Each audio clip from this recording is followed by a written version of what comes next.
grande figura. Eu conheci Cid Moreira há quase 50 anos, há 47 anos, mais ou menos, quando entrei na Globo Minas em 77. Eu era chefe de reportagem, novinho, né? 23 anos, e eu, 24 anos, eu fui ao Rio de Janeiro para conhecer a Globo, a sede no Jardim Botânico, e lá encontrei o Cid Moreira, né? É a figura icônica mesmo. Você olhava o Cid, parece que você está vendo um grande artista, e era, né?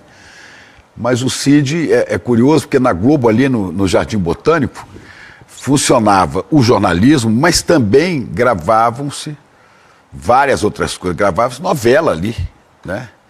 As novelas. E na saída, na rua Von Martius, tinha uma saída por onde saíam os artistas, Francisco Oco, enfim, todos os artistas, Tarcísio Meira, e também por ali saía o Cid, né? O Cid era tão festejado pela pequena multidão que ficava diariamente ali para pedir autógrafo, não tinha selfie, não tinha celular, né? Para pedir autógrafo, e foto era difícil você tirar naquela época, era filme.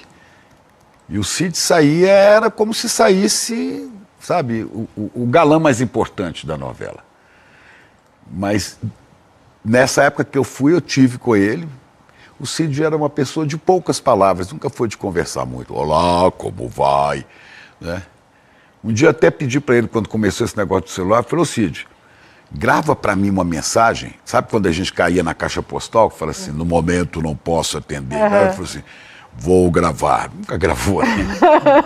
Você imagina você ligar para Chico Pinheiro e receber Cid Moreira, mas ficou de uma maneira tão forte na cabeça das pessoas que um dia eu estava, muito tempo depois, já apresentando jornais na Globo, eu estava num shopping aqui em São Paulo e vieram duas garotinhas, 7, 8 anos, vieram correndo.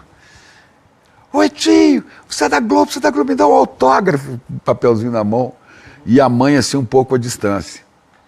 Aí eu fui, mas elas não sabiam o meu nome, eu já tinha me visto no ar, né?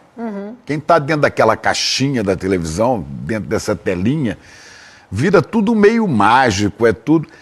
Aí eu fui escrever, né? Um beijinho para você, como é seu nome, fulano, as duas meninas. E falei assim, com carinho, eu escrevi Cid Moreira. As duas pegaram o livro.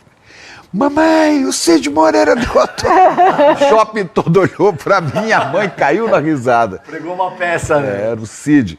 Agora, o Cid era aquela voz, né? The Voice do jornalismo. Ele veio do rádio, né? Ele foi um grande locutor de rádio, numa época em que essa voz impostada, olha que estilo, né? Aquele cabelo grande que tinha antigamente. Aquela voz que conferia credibilidade às notícias pela gravidade dela. Eu falei, eu jamais vou fazer a apresentação de um jornal porque eu não tenho essa voz, né? Tá bom, o William Bonner tem muito mais voz do que eu. Mas o Cid era isso, e era uma coisa surpreendente, ele não se envolvia com a notícia. Não, ele chegava lá, pegava o texto, né, não tinha teleprompter para ler ainda, né, lia ali, né? Aí ele lia do jeito que estava e interpretava, com fidelidade o que estava escrito. Não dava opinião, não se metia nos assuntos. E talvez você, depois do jornal, uma vez eu tentei conversar com ele sobre os assuntos, ele não dava palpite. Eu não sei se ele não sabia bem se posicionar diante das notícias, né? Ou se realmente ele evitava. Sim. Mas eu me lembro agora de uma passagem muito interessante. Havia uma briga, né? Uma briga de ideias e de opiniões da Rede Globo, e principalmente do Dr. Roberto Marinho, com o Brizola. Né? Brizola e Globo tinham uns choques ali brutais. Eu sei que alguém escreveu um texto que o Brizola considerou ofensivo, o Brizola entrou na justiça e conseguiu o direito de resposta.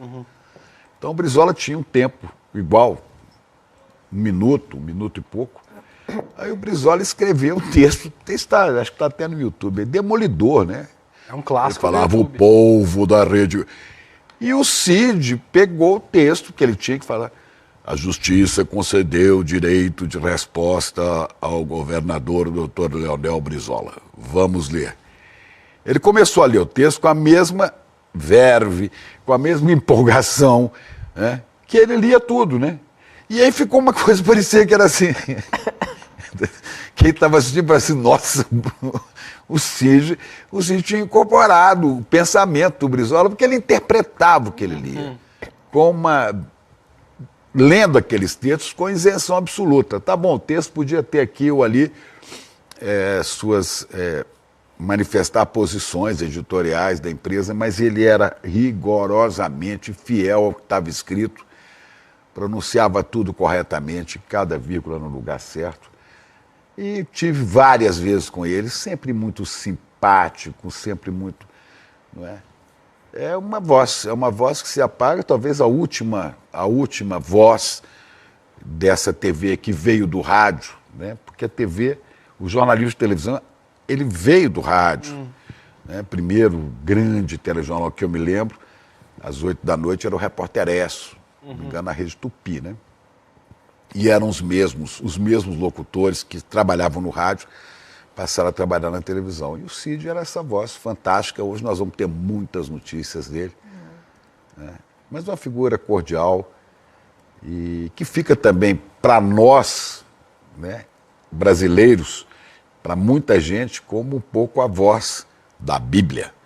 Verdade. Porque o Cid gravou a Bíblia inteira. Impressionante. Empresário meu amigo, inclusive, Jonas Suassuna, sobrinho do Ariano, Jonas Suassuna falou assim, ele encartava, lembra quando encartavam CDs em jornais, você ia comprar o jornal de domingo, vinha um CD, você pagava um pouco a mais para você ter a coleção de CDs.